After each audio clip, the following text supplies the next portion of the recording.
Hey, what's going on? It's Bill Burr, and it's time for the Thursday afternoon, Monday morning podcast just before Thursday, and I am just checking in on you. Okay? Now, I know you're disappointed. You're like, well, Bill, you usually yell like a maniac. You usually act like a fucking idiot. Well, it's like 8:30 in the morning, and I'm in a hotel room, and you're just going to have to deal with that. All right? Now, don't act like a fucking baby about it. I swear to God, I'll make it up to you. I feel like I'm talking to a child right now. You know?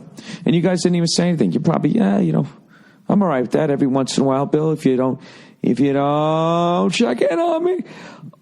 Crazily, on a Thursday or whatever. I am in Columbus, Ohio.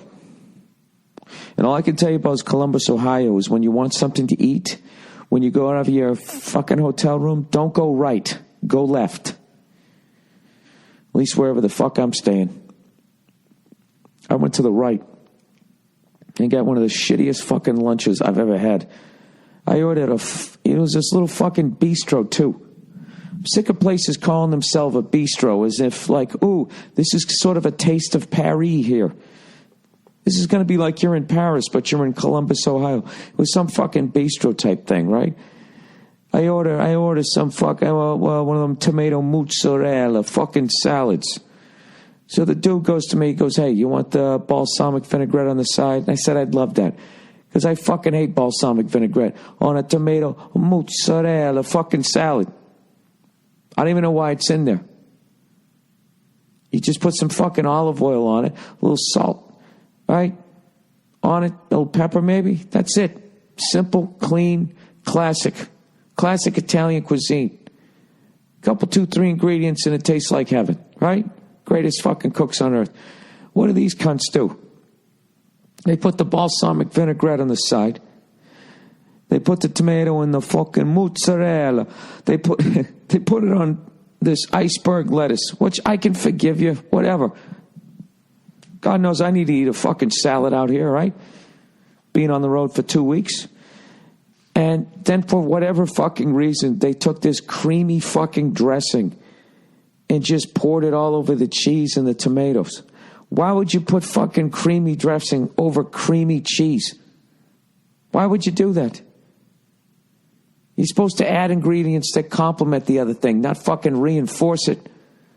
Like two parents yelling at you because you took the car out and wrapped it around a tree. Then I understand it.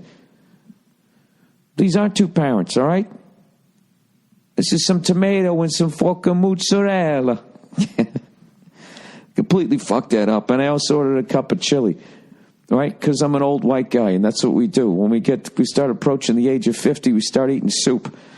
Because that's our only hope of continuing living, right? So I ordered this cup of chili with the broth is water. It was just like fucking water with a little bit of hamburger helper. Oh, my God, the place drove me. Nice people there. Very nice people fucking working there. Jesus fucking Christ. One of these fucking places you walk in, and there's like 2 registers. So I walk up to the first one, and I say to the guy, I go, hey, can I order food from here? And he just nods. So I fucking start ordering food, and then the fucking manager guy comes over. He goes, oh, I'm sorry. The way it works is you got to go to this fucking register down here. He didn't say fucking. You got to go down to that register there and order your food. And then you come over here and pay. And I'm looking at the fucking guy behind the register looking like, dude, didn't I just ask you that? And he's just staring at me blankly.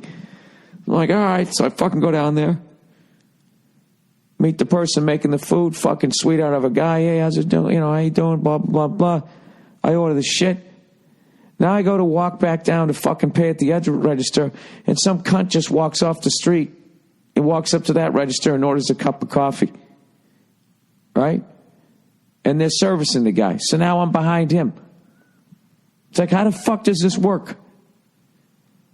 Oh, and this one, you just pay cash or you order coffee. So now this fucking guy who wasn't in front of me is now somehow in front of me. I don't understand it. I don't fucking understand it. And then I sit down and go to eat the shit. It was one of those deals where I had to take the knife and I'm scraping the fucking awful shit off of the shit that you want to eat. And I'm not going to lie to you. It put me in a mood. Oh, it put me in a mood. I was going to be like, you know what? Fuck Columbus. Fuck this whole fucking state. Any fucking state that puts creamy dressing on nice fucking hunks of mozzarella. I'm fucking out of here. I don't need to ever come back, right? But the evening was saved by an unbelievable crowd, a beautiful fucking theater, and we ended up going to this bar late night, the Elevator, and great bartender, Pittsburgh guy, and he made us a couple of fucking drinks. We just laughing our balls off, telling Hulk Hogan stories, and then we ended the night up watching the beginning of Goodfellas on the bus, and then, called it a fucking night. I know I'm being a whiny cunt, but why would you do that? Perfectly good fucking food. You know what I mean? Why would you do that? The fuck was I just going to talk about in there? I spaced on something. Tomato, the mozzarella, the fucking... down the elevator. You know what? Somebody from after the show came up to me, and he gave me, I want to thank the person once again, he got me this drum DVD, that JoJo Mayer, top secret stuff for the modern drummer. It's basically all that Moeller method stuff. It was really fucking nice of you. And when I was in Cincinnati, somebody interviewed me, a comedian, Muhammad, came, got me some Pete Rose t-shirts. Now, I got you backstage passes, young buck comedian. You never came back. I hope you made it out to the show. I double-checked that they had your name at the door. I hope you fucking made it. Now I'm all fucking paranoid. They didn't let you in, and you hooked me up with some T-shirts, and you're like, that fucking Bill Burr's the biggest redheaded cunt I've ever met in my life. So anyways, we've been having a great time. We had a great time in Cincinnati. I'm trying to think where the fuck we've been since I've last talked to you guys. See, it was Fort Wayne, Cincinnati. Then we did Dayton. Dirty Dayton. That's what they call their fucking town. The Dirty D or something like that. And I was going, why the fuck would you call yourselves that? This is why you don't get any tourism here. I don't fucking know. Whatever. I've been having a great time, and that keeps getting fucking... I think I've actually been doing too much time. I've been doing like an hour and a half every last couple of nights. I got to tighten it up a little bit. But what do I got tonight? I got Pittsburgh. And then I got Cleveland, and that's the first leg. Then the first leg is fucking done. Just like that, the first week is over. But last night when I was on stage, my beloved Boston Bruins, my fucking hot dude, they played the filthy Flyers in the fucking new Boston Garden, the TD Bank fucking JP Morgan Center, whatever the fuck they call it. Those 40,000 cinder blocks that they went out and bought and built a big square building. Nothing interesting, architecturally speaking. They're only one of the original 6 teams. Why would you give them a fucking... the Columbus Blue Jackets should have a better facility. The Minnesota Wild should have a better looking fucking rink than the Boston Bruins. That completely makes sense, right? Jesus.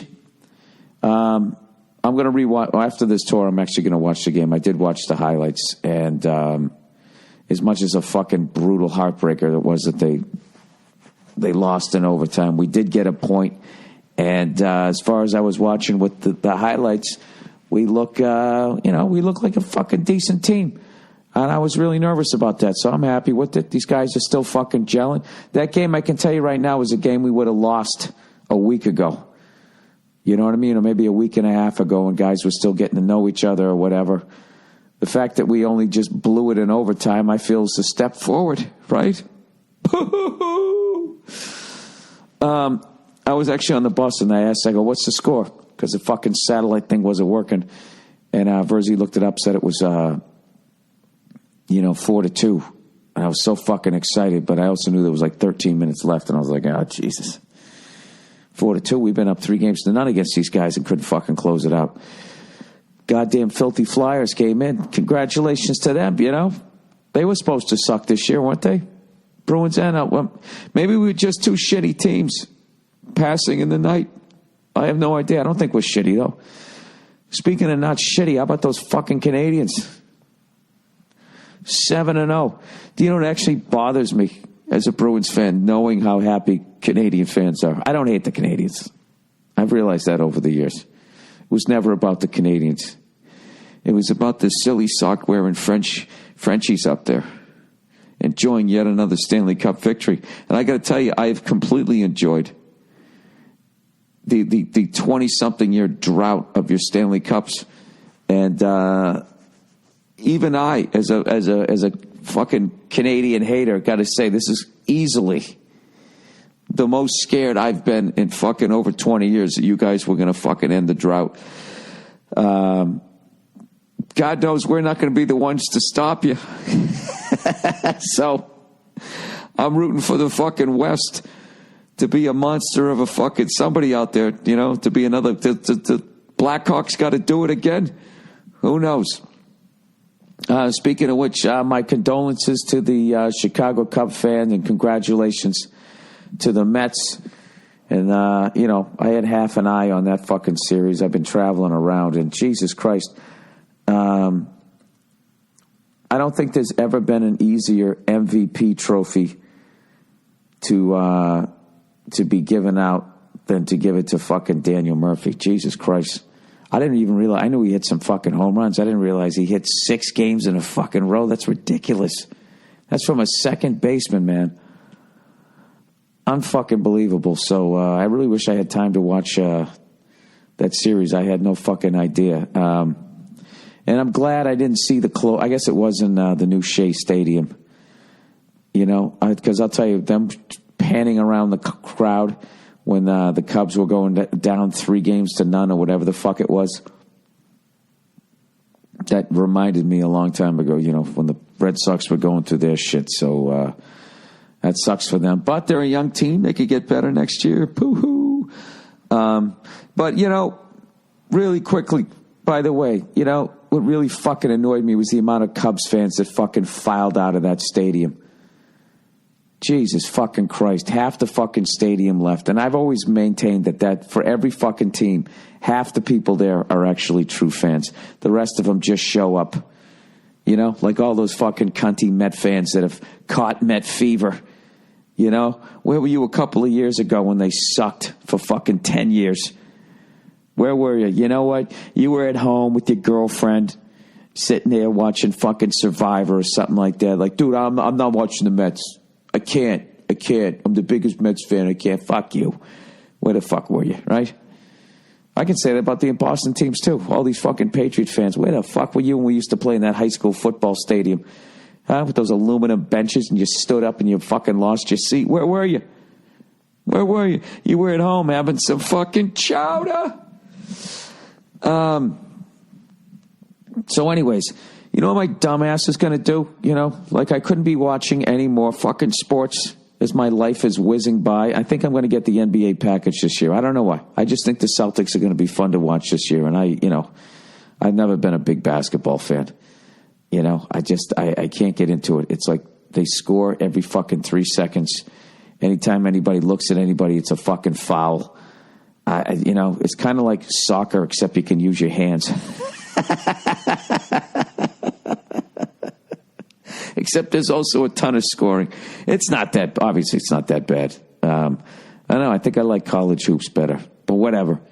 Hey, by the way, as far as my workout regimen, I go to the gym every day. You know what? I also have been eating like a fucking, I've been eating like a fat girl on prom night. How come nobody took me? Why did I have to go after fat girls? Maybe I could say I was eating like a redheaded male on prom night. I don't know.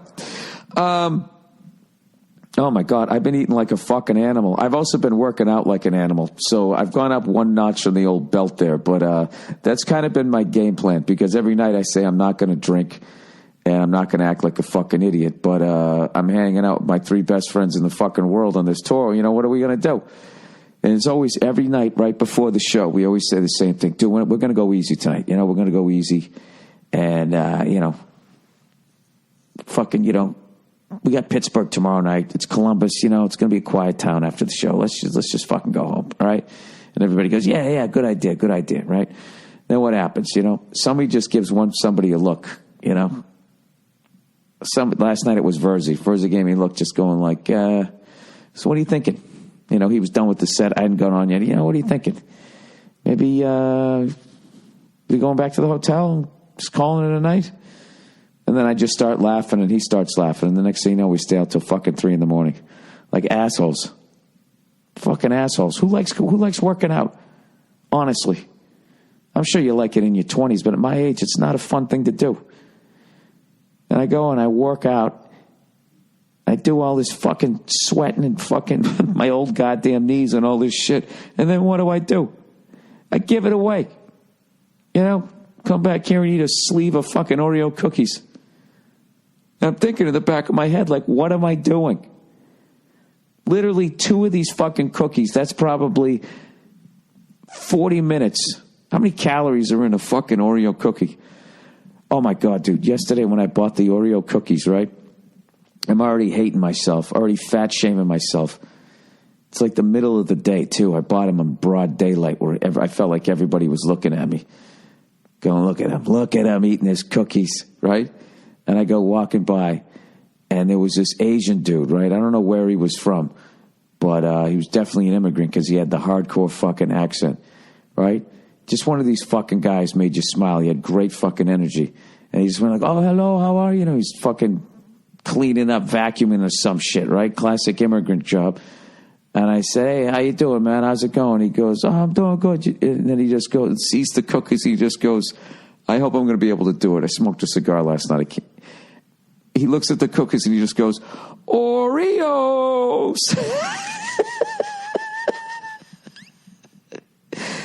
And I just start fucking laughing. I go, yeah, man, I got some Oreos. And he goes, oh, those are my favorites. And I'm laughing, going, I love them too. But it sounded like he was shitting on me the way he went, Oreos. Like, you fucking bitch. You're bringing cookies back there? There's sugar tits. Dude, it made my fucking afternoon. He was such a fucking funny guy. And he wasn't being a bad guy. That's what I loved about him. He was more saying it like a big black girl, like, hey, right? Like, that's what I'm talking about. And what I loved was, it was just me and him in the lobby. And they had a big ceiling, and it like echoed when he did it. Oreos. Oh. And I went upstairs, and I sit down like a fucking loser. And I start eating this sleeve of cookies with his voice ringing in my head. And I was laughing, eating the cookies, and I swear to God, for 1 second, I almost started crying.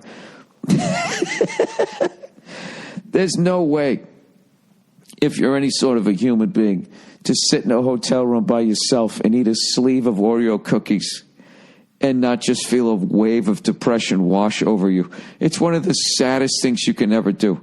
If you've noticed, I don't even know if they even have, do they even have commercials for Oreos? Do they even need to? You know what I mean?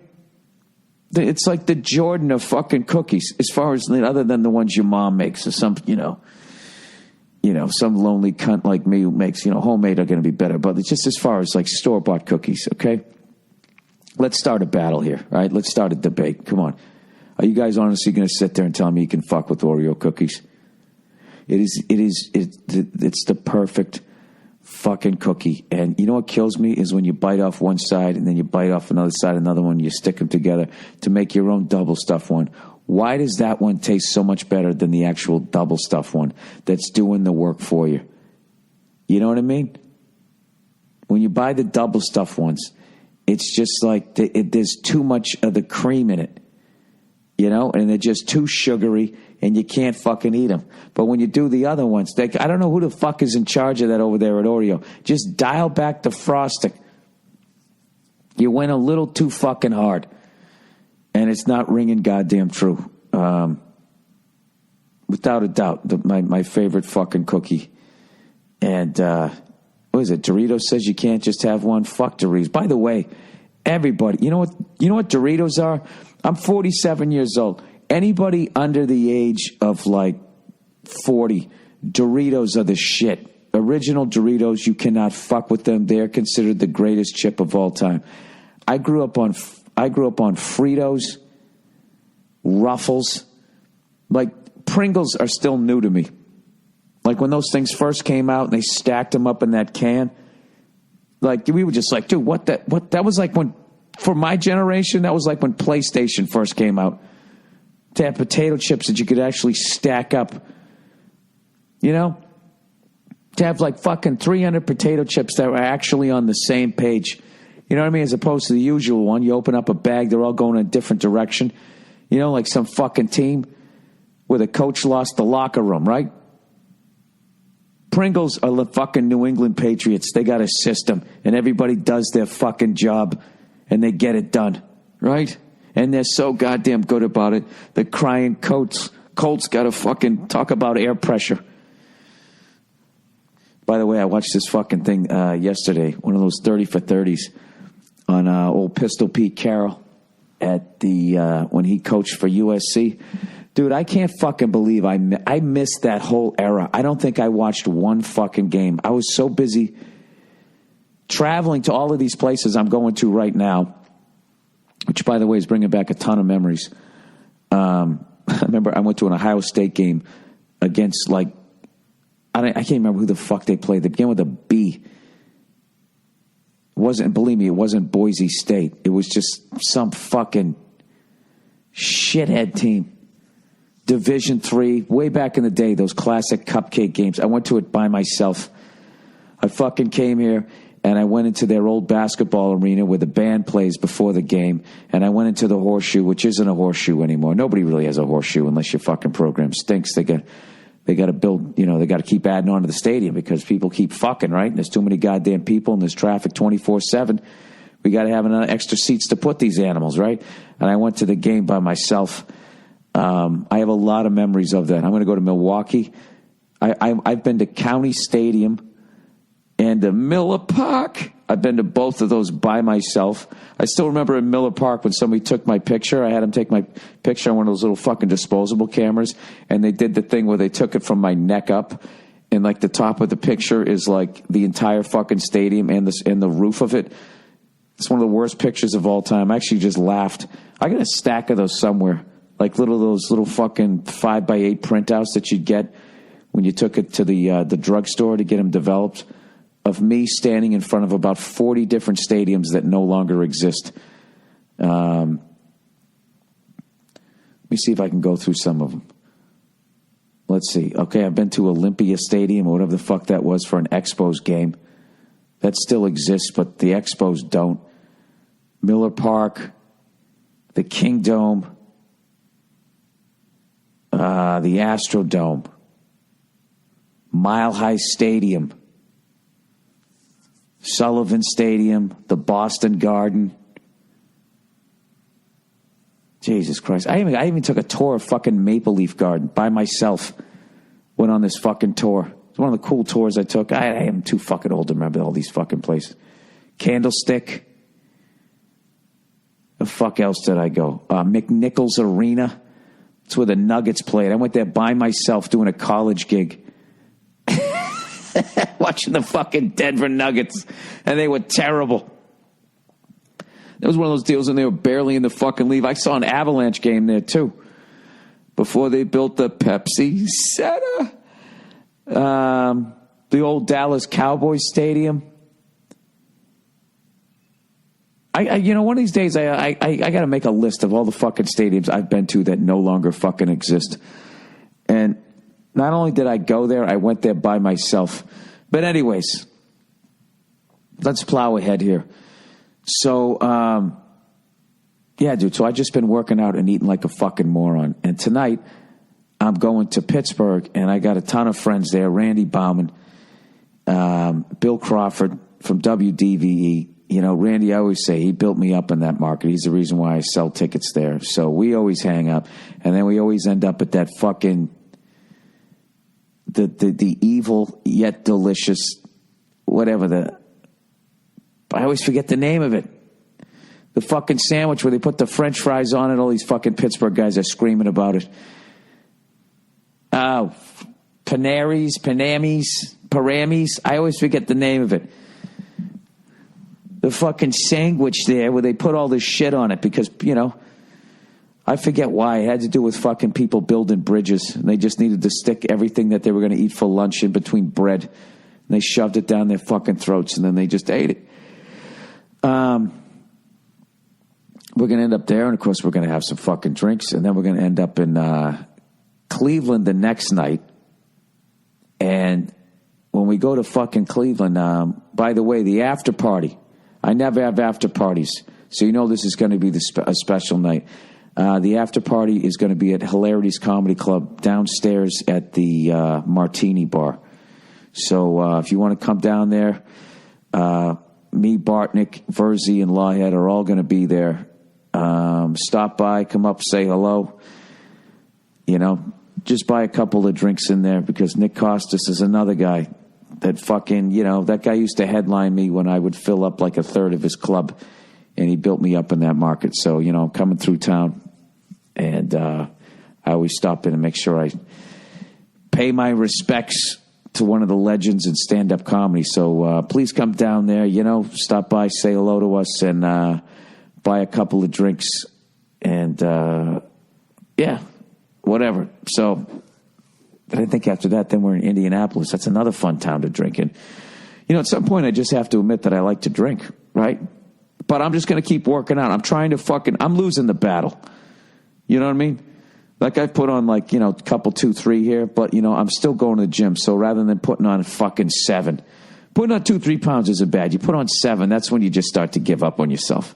Don't give up on me, baby. That's when you start giving up on yourself, and then you're fucking in trouble. All right, can I talk Goodfellas here? The greatest guy fucking movie of all time. We watched it again, and it's just... I was watching it last night, and what I realized is it's just a bunch of scenes that, to me, as far as like a stand-up comic goes, it's the equivalent of an unbelievable closing joke, like a chunk of material, but it's every fucking scene. Every scene is a fucking closer. It's the greatest fucking movie that's ever been made. You cannot, that's a perfect fucking movie. And every time I watch it, I see something different. You know what was fucking great? It was in the beginning of the movie when it's raining out, right?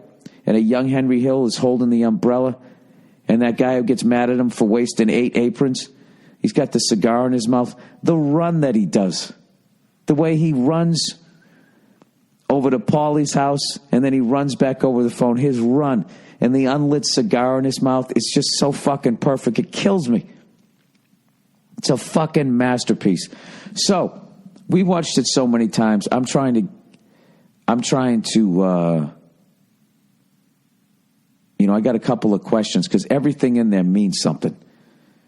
You know, Scorsese, you know it means something. So I want to ask you guys a question. I came up with a theory. Do you know when they got Billy Bats in the trunk of the car, right? And they open it up and he's still alive, and they fucking shoot him and stab him and all of that. You know, it's backlit and it's all red. And then again, when they go to dig him up, it's all fucking red. Like, it's the whole sky. It isn't just the brake lights of the car. It's the whole fucking sky. And my theory was the reason why it was red was because that move was what got Tommy whacked. And that was sort of the beginning of the end of their crew. You know what I mean? That's like a theory I have. The theory I have about, in the end, when Henry Hill is fucking crying like a fucking bitch in the end. By the end of the movie, I hate the character because he went out and did exactly what fucking Paulie told him not to do, and then he gets caught and he fucking rats everybody else, and he's fucking, get egg noodles and ketchup. Hey, dude, you should be in fucking jail. You cunt. The end, you know, when he's sitting there talking, when he just got done testifying, all of a sudden they cut to Tommy, and he just brings the gun up and he just starts shooting. That's Tommy from beyond the grave, because he ratted out Jimmy and Paulie. I think that's him coming back from the grave. Like, this is what I would have fucking done to you, Henry. I would have fucking whacked you. These are all just my theories. Joe DeRosa has a great theory where at some point Paulie is talking to Henry Hill and he's making those sausages. He said there's an expression, the pigs are in the fire, which means shit has already been set in motion, as he's sitting there telling him not to fucking get involved with drugs. Like, that's the level, like, I'm trying to watch the movie at this point. So I got a question for you. Just basically, when it's backlit and red, why do you think it's backlit and red like that? And then also, why did they cut to that fucking old school clip of that guy singing. He's whistling like a bird. You know that part? Goodbye, Tootsie, goodbye. When they show that part. I was saying to Virgie last night, I go, why do you think he shows that clip? It's like, it means something. I'm trying to think of the era. I'm trying to think of the lyrics of the song. For the life of me, I don't have a fucking theory. You guys, does this sound like my conspiracy theories? Except I'm fucking talking about Goodfellas? I don't know. Anyways. Last night I almost forgot. Last night when I was at the theater here in Columbus, they had all like these Broadway shows, where they would put like the logo Annie, or they put like Cats or whatever the fuck. I don't know what the fuck they, Mamma Mia, all of that stuff. And they then the whole cast would sign. And I always look at all those things, and I always think it's fucking cool. Looking at all that stuff and all the performers and the bands and all of that shit. And so I saw the Monkees were up on the wall, and I was a big Monkees fan. I loved the TV show when I was a kid. I thought it was funny as hell, and I liked the fucking songs. And I'm looking up there, and I see Davy Jones's signature from the 2001 tour. Davy Jones, rest his soul. Peter Tork, Mickey Dolenz. Then I'm looking, going, did Mike Nesmith ever come back? He never came back, did he? And then right as I was thinking, like, oh, wait a minute, way back in the day, like I'm going back like 12, 13 years ago, I used to take drum lessons at this place called the Drummer Collective in New York City, which just has a bunch of monster fucking players down there. These just unbelievable, these gifted kids go there. And then they have these sick-ass fucking teachers there. And, but then like a jerk-off like me can just come in and start taking lessons. They don't care like whatever your talent level is, they'll teach you, right? And right as I was looking at the Monkees thing, I was like, wait a minute. I used to take lessons from this guy, Sandy Gennaro, big-time Yankee fan, lived in Staten Island, and I was, obviously a Red Sox fan, and that was when the curse was still going on. And I remember I was taking lessons during 2003, and I remember when Pedro fucking grabbed Don Zimmer by his jack-o'-lantern head and fucking threw him down on the ground. And I used to do a bit about that, defending Pedro Martinez. What were his options? To turn around and run, then he's running around from an old man, to hold his ground and punch him. He can't do that because he's an old man. Or 3, grab him by his big Macy Day head and sort of guide him down to the ground. And it actually would get a laugh in New York. But last night, Joe Bartnick finally convinced me it was the wrong thing to do. Because he looked at me and he just goes, Bill, he goes, it was Don Zimmer. He's an old man. He goes, an old man comes around at you. You just put your arms out and you hug him. And you just go, Donnie, you're baseball. I can't do this to you. And I just put my head down and I just went, you're right.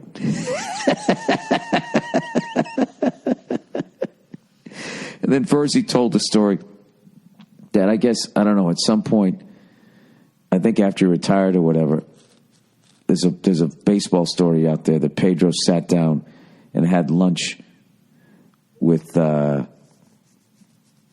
what's George Steinbrenner, the late great George Steinbrenner, right? And to break the ice, because that was still hanging in the air, he sits down with them and he just sort of Pedro looks down and he just goes, bless me, Father, for I have sinned. And I guess Steinbrenner just started laughing and then it was fucking over. How fucking cool is that? I don't even care if it didn't happen. I just think it's a great fucking story. So anyways, I used to take drum lessons from Sandy Gennaro, and like he was a monster fucking player, and he had an unbelievable bass drum foot, and he was the first guy that showed me that slide step thing, because I was going through probably my 50th obsession with John Bonham, and he was the guy who finally showed me how to do that. And he was doing the good times, bad times lick and all that stuff. He was just a monster player, and one of the things he did, he used to get Peter Criss from Kiss ready to go out on tour. He'd just take him through the paces and all that, get him up to speed so we could go out and go kill it with the band Kiss. And then another thing he did was he played he played drums with the Monkees when they would go on the road. And I hadn't thought about taking lessons with them in such a long fucking time. So I'm sitting there in Columbus, and I'm looking at the Monkees thing, and I see Peter Tork, Davy Jones, and Mickey Dolenz. And I was thinking, right as I thought, wait a minute, I used to take drum lessons from a guy, Sandy Gennaro, who used to play with these guys. And I know he was on tour with these guys during that time. And right then I looked and I saw his fucking signature. It was cool as shit. I took a picture of it. And he also played with Cyndi Lauper. Like, he did, like, that's the cool thing about Drummer Collective. Like, they had fucking major drummers. There was another guy down there, and you could just walk in like a fucking bum like me, and you could just take fucking lessons from him. They had another guy down there. The fuck is his name? I'm going blank on it. He used to play with Herbie Hancock. Let me look this up. Herbie Hancock. The guy who played on Loft Funk. Herbie Hancock. You cunt. There we go. Come on, Bill. Learn how to spell. Loft Funk drummer. Something simple. Mike something or other. Mike Clark. I couldn't believe it when I went down there. I just saw the guy go walking by, and I was like, is that fucking Mike Clark? They go, yeah. I go, what is he doing here? He goes, oh, he's one of the teachers. So you can take a fucking lesson with that guy? Sitting there listening to his shit, trying to figure out how to fucking do it. And you could actually walk down and take a lesson. And I know some of you younger guys, this is no big fucking deal because you got YouTube and you can just watch the guy and break it down and slow it down or have some guy. But back in the day, you couldn't do that. And I was just like, this is why it's great to live in fucking New York City. These fucking guys are actually out here. Anyway, so I'll end on this thing here, and I'm going to have to punch in the advertising because I haven't gotten it yet. I'll have to put it in later on when I'm on the bus. But anyways, I discovered a fucking drummer. I don't know where I was. Guy Chris Coleman. Any drummers out there familiar with this guy? He's one of these gospel drummers. This guy's fucking unbelievable. I just stumbled upon I watch a bunch of drum videos. So on YouTube, they always have them on the fucking sides. And it just popped up, and I was like, who's this guy? I'll check out this guy's playing. Just a fucking unbelievable solo. So I'm going to put I'll post a clip of the picture I took at the theater here in Columbus with the Monkees and Sandy Gennaro's signature. He drew a little drum, man. It was fucking cool as shit. And also the video clip of Chris Coleman. By the way, before I get out of here, must win fucking game, obviously, for Kansas City. Kansas City has to win this game 6, or I don't know, man. I think Toronto might come back if they go back to their home. You know, it's turned into a great series. Remember, I was bitching about that when they were down fucking 0-2.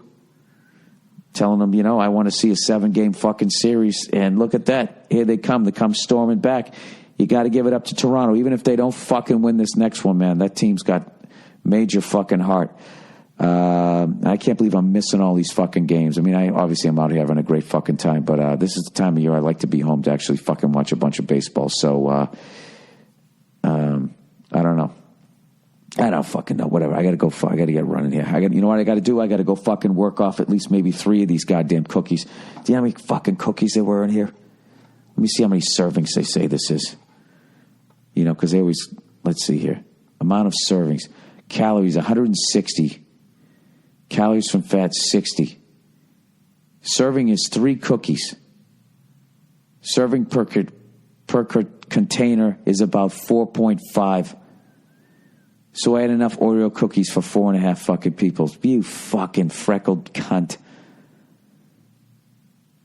160 calories. Amount per serving is 160. There's no way 3 cookies are 160. That's got to be 160 per cookie. All right, Bill, do the math. That's 300 plus 180. That's 480 calories times 3. There's over 12 cookies. Oh, you fucking jerk off. So I got to multiply that. 380 times 4. That's 1,200. And 320, that's over 1,500 fucking calories. You ever fucking just sweat your balls off on the elliptical for an hour? You're lucky if you make 600 fucking calories. Oh, dude, I gotta go to I gotta go downstairs. I gotta hit the gym before I get on the bus. All right, that's the Thursday afternoon podcast. I know it was kind of all over the place. I'm gonna try to get some of the guys on the podcast for Monday. That is it. Thank you to everybody that's been coming out to the shows, and once again, thank you again for the people who brought out the drum videos and the T-shirts and all that shit. You guys don't have to do that stuff. All right, you don't have to do that. I got a ton of fucking shit already that I got to get rid of. And, you know, the last thing I need is more cool. I'm never going to be able to throw out those Pete Rose T-shirts. They're too fucking cool, right? And then I got to throw, I have to throw something out. Well, my old Quebec Nordiques T-shirt, I'm not fucking throwing that out. It's starting to spill into my wife's side of the closet. I'm like a broad with shoes, except it's T-shirts over there. All right, that's the podcast, like I said, for this Thursday. You guys have a great weekend and enjoy the throwback half hour, the second half here, the Thursday afternoon, Monday morning podcast just before Friday, where I just check in on you. All right, now it's time for the reads. And no, I haven't gone to the gym yet. And yes, it is a few hours into the future. And I am on my iPhone over there. All right, Blue Apron, everybody. It's okay. It's okay. You can admit it. The last thing anyone wants to do after work is wait in line at the grocery store, schlep home, and cook a complicated goddamn meal. And expensive, unhealthy takeout is hardly better. Hey, I should know. I'm living it right now. That's where the new service Blue Apron comes in. Did I mention I went to White Castle a few nights ago? Oh, I'm telling you, I have a rough one.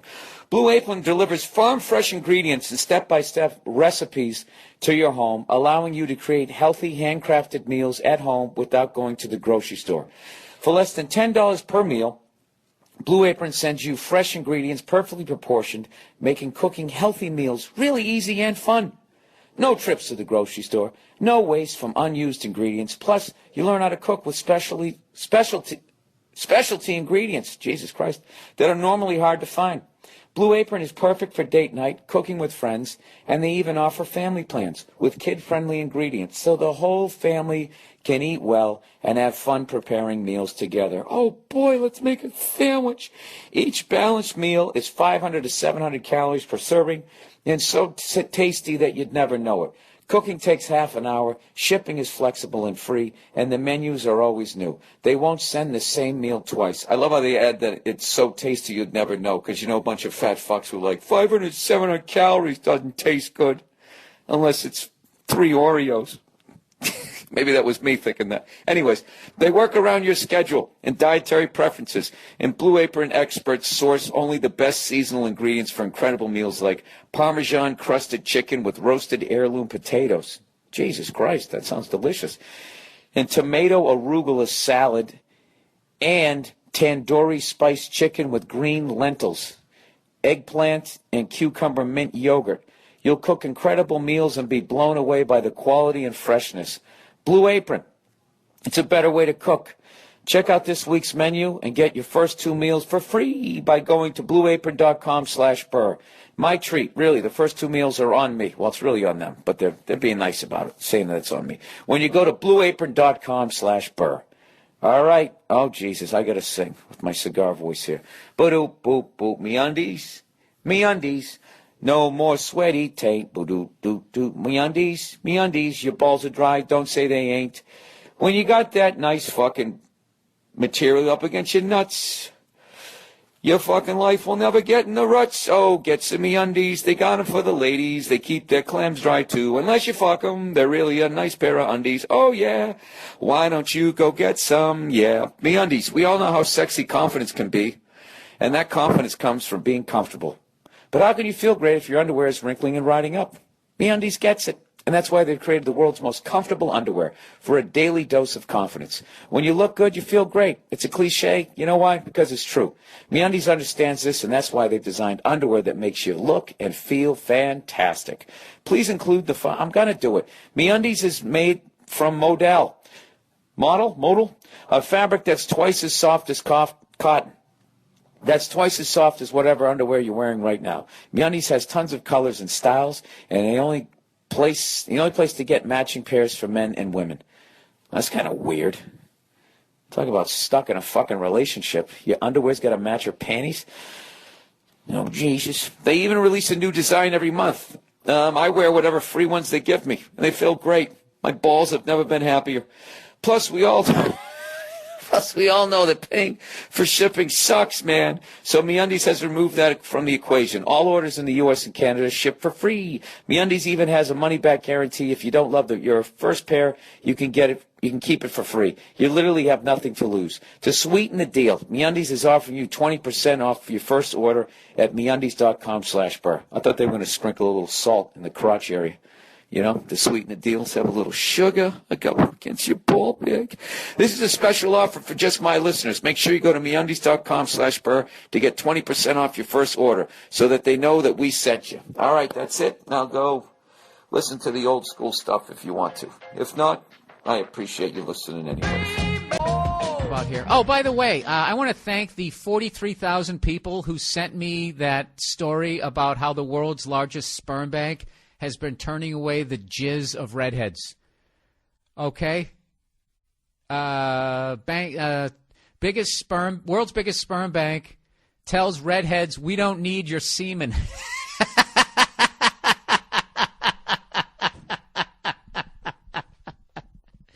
You know how fucking degrading that is?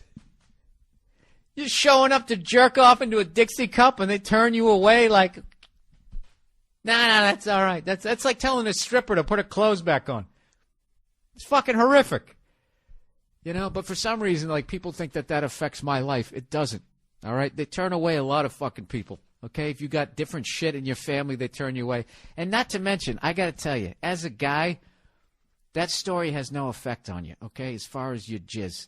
I guess, yeah, I can't sell my jizz to a sperm bank. I mean, what sort of financial fucking crisis am I going to be in where I'm going down to a Dwayne Reed stealing lube and then limping into a sperm bank to fucking shoot something into a goddamn graduated cylinder?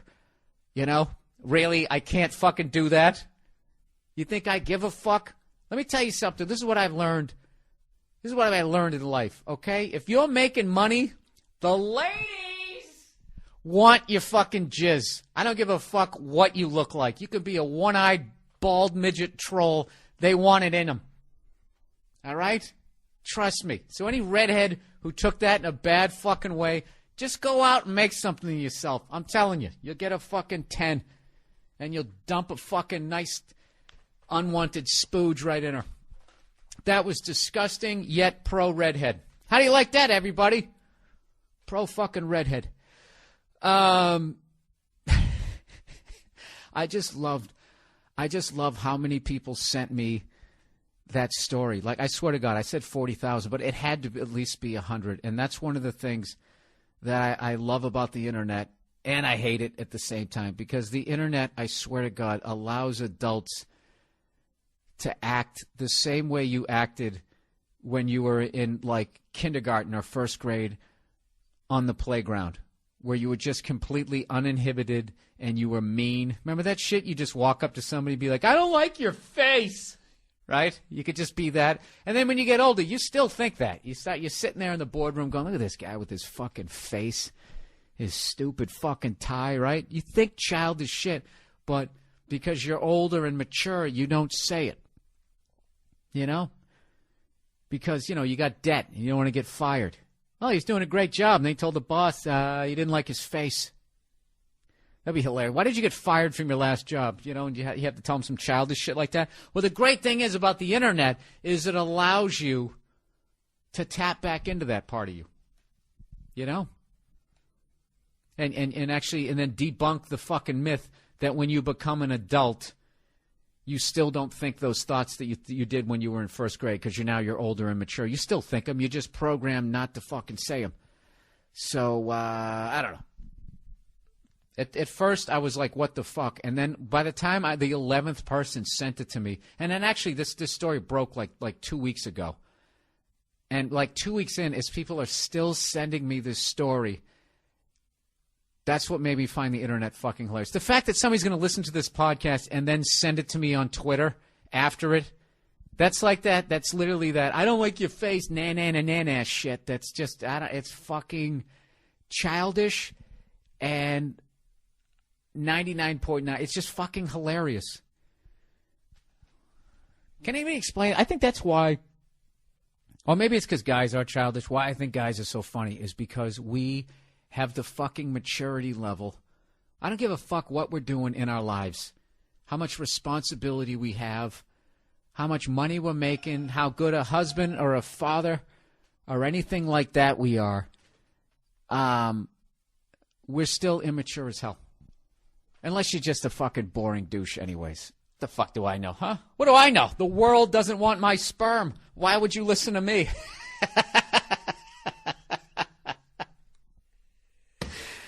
Oh, this just in. The world says, fuck you, Bill. Fuck you and your red nuts. We don't want them. Oh, my God. How much of an egomaniac am I that doesn't even bug me, that I actually find it funny? The world just said no to me, and I still feel good about myself. What kind of a man has an ego to that level? I'll tell you, the kind of man who has the balls to do a podcast by himself, who actually thinks he's fucking interesting for an hour. Oh, gee, yeah. You know what? I think I was a little too mean on the fatties. I did what everybody does. I judge fatties the way the world judged my sperm.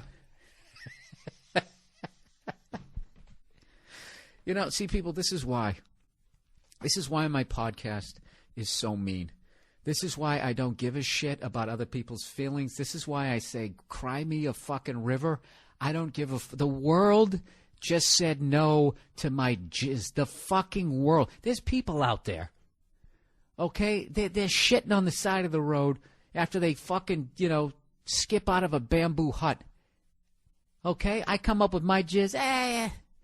I'm all set. I'm going to wait for something better.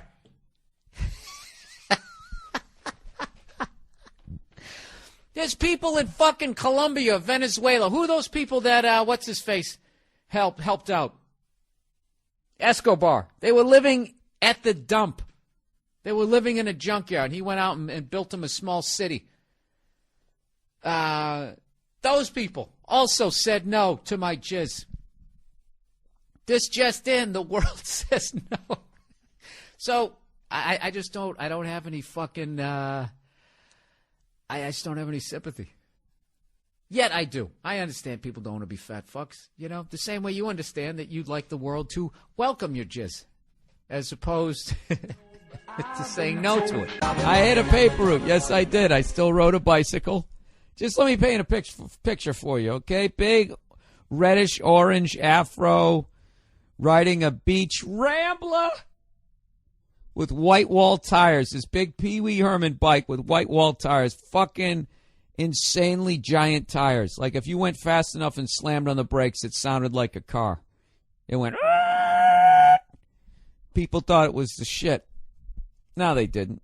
Nobody liked me, right? So anyways, I had paper route money, people. I have been doing the paper...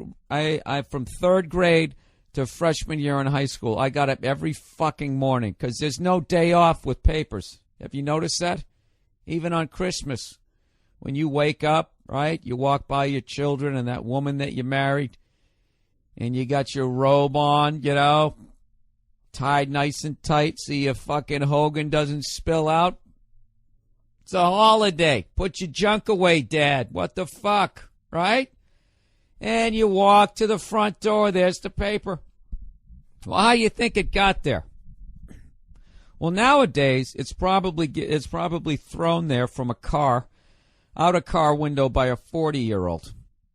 All right, but when I was young, all right, it was still delivered by children. Yeah, it was great. Back then they had paper boys. Then the broads had to come along. Well, what about paper girls? Why can't we do that awful job? Typical fucking broads. Oh, this is early. Am I already going to say that? Ooh, 6 minutes in. Let me tell you something about these fucking ladies. Funny thing about feminism is sometimes you got to really look. You got to really examine what you're asking for. It's kind of like gay people pushing for the right to get married. It's like, do they have any fucking idea what they're signing up for? You know? They're so wrapped up in being treated the exact same way as heterosexuals, which they should be, right? I'm not giving you a rough time there, twinkle toes. You should be. Okay? But there are some advantages of being gay. One of them is you don't have to get married. You can have a life partner, right? And at no point in the relationship can the dude sit there, right? He's got his head on your shoulder playing with your chest hair. You know, and you can just feel the sadness of his head. And then you go, what's the matter, Scott? You know. I don't know why Scott struck me as funny. What's the matter, Scott?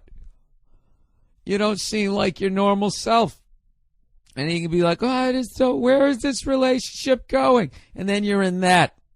And then you got to get married, and you got to put all your shit on the line, right? Well, let me ask you this, gay guys. What if Scott is a fucking bum? Huh? What if he sucks at math? What if he's not an earner? You ever think about that? During your parades? Have you ever thought about that? What if he's a fucking loser? Loser? Huh? Then what? And then 3 years later, you're under a lot of stress because you got to fucking support his ass too. You don't have time to go to the gym and keep your abs all in shape, right? And all of a sudden you get a little doughy. Right? He's a guy. He totally judges people by how they look in a tight shirt, right? He fucking walks out on you. Takes half your shit, and now you got to pay alimony for a goddamn man. Did you ever think about that? Well, you should. All right? Don't fucking do what? Why, you know? Oh, that would be great. Do you guys have common law marriage? Or do they not even recognize that because you're both either women or both guys? I mean, the fucking advantages of that. It's just, it's incredible. You know? It's almost worth the rejection, wouldn't you say? Oh, whatever. Go fuck yourselves. Hola, Bill.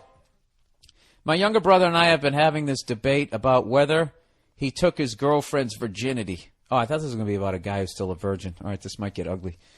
All right, my brother and I have been having this debate about whether he took his girlfriend's virginity. Basically, my brother, who is now 20, has been dating the same chick since they met in Catholic high school. He says his girlfriend is saving herself for marriage like a good Catholic. My brother, on the other hand, lost his virginity before they met. So get this. Get a load of this. This guy's writing it like it's the 20. Here's the kicker, see? Instead of typical fucking, this chick lets my brother fuck her in the ass. Let's read that again. So get this. Get a load of this. Instead of typical fucking, this chick lets my brother fuck her in the ass. And furthermore, she has convinced him that she is still a virgin. I tell my brother, first, consider yourself lucky because most women will never let you do that. And second, this chick is not only a fucking whore, but is fucking royally stupid. According to her Catholic standards, if you only have anal sex, then you're still a virgin. This is complete horseshit. It's sad to me because I know this isn't an isolated incident, but rather a growing phenomenon. What websites are you going to, sir?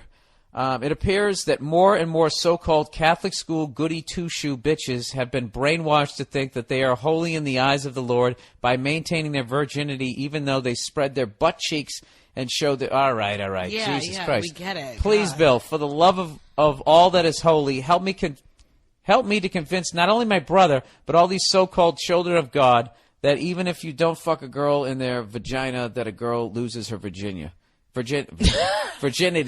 Virginia, when she gets banged in the ass. This is the problem with lack of sexual education in this country, particularly when it comes to like Catholic school and religion. All right, before you get on your soapbox, do you feel? That's why I was do in you here, feel? to get on my soapbox? I just knocked you off. Do you feel that this woman is still a virgin? No. She's not a virgin. No. Even though when you go to put it in her, Her hymen isn't broken, but her she's not a hymen is virgin. in place. It's basically But no, the she's not a seal virgin. hasn't been broken on the bottle, Yeah. but you screwed in the bottom and all the liquid is poured out. Yeah, but this is the disgusting. problem though, because it's like you're supposed to be this virtuous woman. So yeah, it does create this weird complex in you. And then you do one of the most skankiest sex acts you could possibly do. Why is that skanky? It's It's all just- sex. Look, The thing Listen. is, no, you Listen. listen. No. You listen. Oh. Because a sex act is a sex act. They shouldn't be demonized one way or another. And I take umbrage with this guy calling this girl a whore just because she's having anal sex. Okay? Are you a whore because you bang girls? Shut the fuck up. I no, don't like, that's I not don't true. Like that. That's I don't, not I true. don't like that That's judgment. wrong. That's the wrong way to look at it. No, he's that's not how a I whore. work at He's it. not a whore Well, he's calling her a whore just because she's having anal sex. She How is a he? whore. Why? because she took it in the age. So do a lot of people. That doesn't make them whores. It's a sex act. Yeah, but it's a dirty, filthy one. Well, that's your issue, and people need to let that go. Because But as far as it's him, sex, though, regardless. it doesn't matter what he does. He's never going to be a whore. He's a guy. Right. Listen, I'll explain it to you this way. If you take that patronizing tone with me, you don't. Well, you already used the shit word to me. umbrage. Yeah, Huh? because I'm smart. Don't get. All right, you're right. All You're insecure. right. I don't know what umbrage. I take umbrage. I take umbrage with the fact that you used umbrage and didn't warn me that you were going to do that. Didn't you see the look in my eyes? What the fuck is that? Was this Meet the Press? No, Listen to me. I've heard a lot of girls are doing that these days. They're having anal sex, thinking that it's not regular sex, but it's all sex, people. So if you're taking it in the ass or you're taking it in the veg, No. Okay, let's You're look still at it like having a drug way, okay? In a drug sense. Okay. All right? Making out, that's like you had a beer. Getting felt up, you smoked a joint. Going to third, going to second. What base am I on right now? Third. Going to third is like you just did some blow, and getting fucked. No, wait. You're all over. I went all over the place. I lost my train of With thought this there. Okay, analogy. if it was like drugs. Okay, Yeah. first base is drinking, second base is weed. Third base is coke. Uh-huh. Or maybe shrooms. It's shrooms. Home is coke. And then getting banged in the ass is heroin with some meth. That's like you're not coming back. All right? So she skipped. That's what she did. She went from just sort of drinking and smoking some weed and went straight to meth. It's beyond, Nene. It's beyond. You ran past Well, home plate. who the You went fuck into the cares? dugout. You kept going past the showers, and you ran right out of the fucking Why stadium. is he worried about his brother and the girl that he's fucking? Why don't you worry about getting your own piece of tail? He actually agrees with you. He agrees with you that there's a misinformation out here. Yeah, but he's directing it towards the girls that are doing it, not to the people who come up with these rules to begin with. All right, That's which where is his- what I wanted to that's explain where to his you. anger should Which is be, what I not wanted to towards explain the to you. girls. I'm standing up. I'm walking around, If he which really means is I'm interested about in- ready to drop some knowledge. All right, here you go. This is the deal. This is He's why. not interested in knowledge. Would you- He's interested in judgment and shaming people. That's what he's interested in. they just never stop. This is why. This is why. If a guy does it, he's not a whore. If a woman does it, she is. Okay? This is, first of all, why it's not a big deal if a guy engages in that act. It's basically, it's because we enter. You know, you allow somebody to enter your body. That's like so much more than like what the fuck we do. That's why sex is not a big deal to us. I've told you this analogy before. That basically, That's funny. well, basically, like this is the deal. If somebody said, "Hey, I'll give you $1,000 to go over to that. Say there's a birthday cake. Give you $1,000 to go over there and just stick your finger in it." You do it in a second, right? Yes. If somebody said, "I'll give you $1,000 to take that cake and shove it up your ass," all right, you'd have some questions. Where has that cake been? What do I get out of it? You to negotiate for more fucking money. So that's the same thing. That's just what we do. Sticking our fingers in cakes. That's how much sex means to us. I think that's That's bullshit. it. Well, I don't expect you to understand it. I'm not saying that I don't understand. This isn't about my comprehension. That's why you guys. It's about how I don't believe that. That's why you guys think way more about who you're going to have sex with because you're letting somebody enter your fucking body. No, I Me, think I'm just walking around. I'm poking people. No, it's conditioning. It's not like reality. It's conditioning. It's you grow up with this idea that you're supposed to not feel a certain way. And if you use the word society, I swear to God. We're just brainwashed from day one that what we do is wrong. It's conditioning. There are many guys who have had emotional moments when having sex with somebody. They just don't want to talk about it or admit it. You. I've had an emotional moment? Yeah. Like what? Ugh. Like that? God. Why are you making it sound like I cried or something during? I never did that. No, you never did that. But, so what? Why did you just say that? You're just making shit up. You went from, I'm sure there's guys out there. There's no research behind that. And then you just threw that out there. Would you like me to talk about my research, or would that make you uncomfortable? Oh, this is World Series of Poker. You just went all in. Now I got to figure out if you're bluffing or not. Am I going to call your hand? Oh, you're staring right at me. Ah, you fucking pain in the ass. I'm folding. Why do you always do this to me on the podcast? Do what? This is the second time. Call you on your bullshit? I thought that's what I was here for. If you ever do that again, saying that, nodding with your eyebrows out, calling you on your bullshit. The fucking ego of females. You guys are just always patting yourselves on the back. As are you. Let me tell you something right now. Nia, if you were a fucking dude right now, I'd kick you in the chest and watch you fall right off the bed. But I can't do it. Because that's what you deserve right now. But I can't do it because you're a lady. I got an overrated for you. Overrated. Picking up a fucking magazine that lists 10 great places to go to breakfast and then believing that no one else read the magazine and there's not going to be a line 3 miles long the next fucking morning when you show up to get your pancakes.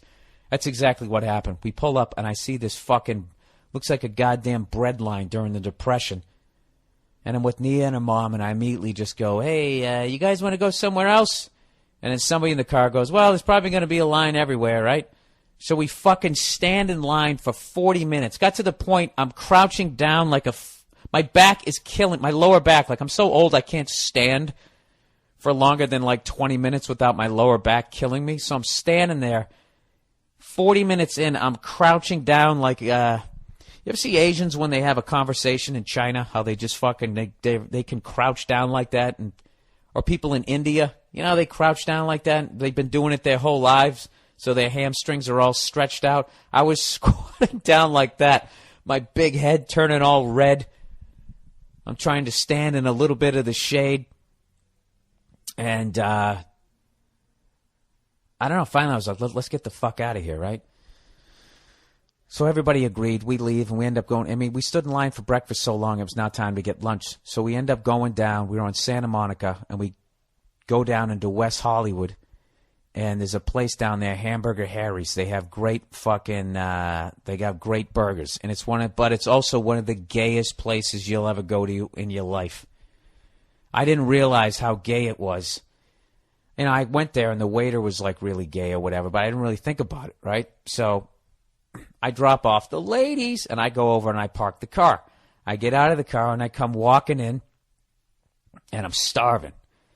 And as I'm walking in, all of a sudden this guy pushes me in the back. Like gave me a nice little shove. And I turn around and he goes, do you need a table? This fucking gay dude pushed me in the back. He pushed me. Like fucked it. Like not hard enough to make me stumble, but hard enough to fuck up the gait of my walk. And I immediately, you know, felt the feelings you feel when somebody fucking pushes you. When I turn around, like, what the fuck? And the guy's just down there. Do you need a table?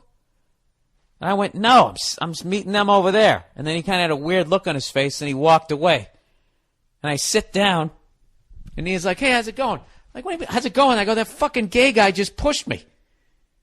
So I tell her the story, and I go, what the fuck? Is it some gay thing? You just fucking go around pushing people? And then Nia goes, he was probably hitting on you. Right? So now my ego kicks in. I'm like, fuck, I still am in shape. So for any of my fucking twinkle-toed listeners out there, is that how you guys hit on each other? Or was that just like, hey, silly? Do you want a table? Is that what he was doing? It was fucking annoying, whatever it was. Then I felt embarrassed. Then I felt bad, like that look on his face when I went, no, I'm sitting over here. Like, then he thought that I don't know what. That I was saying, get out of here, you queer. You know? Because that's a whole big fucking thing now. You got to be nice to those guys. You know what the fuck I'm saying. So anyways, so we sit down. All right? And immediately, a dude comes over. Hi, can I take your order? We fucking order. And we're getting our food immediately. The way you should when you go out to eat. So now, despite the fact that the waiter pushed me like that dude who pushed Zdeno Chara after he scored the goal. That's basically how he pushed me. And then I turned around and looked at him like I was going to run him into the boards, basically, right? So they fucking bring the food over. It's delicious. Everything's going great. And then all of a sudden, this fucking dude gets on the mic and you can't see him. He's like, okay, everybody, show starting in 10 minutes, right? And I say to Nia, go, what's going on? She goes, evidently they're going to have a show. So it's fucking broad daylight out. I guess they're going to come out and drag and they're going to do a show. Like, this is how gay this place is, that they're going to have a brunch / transvestite lip sync fucking show. And I got to tell you, it was absolutely fucking hilarious.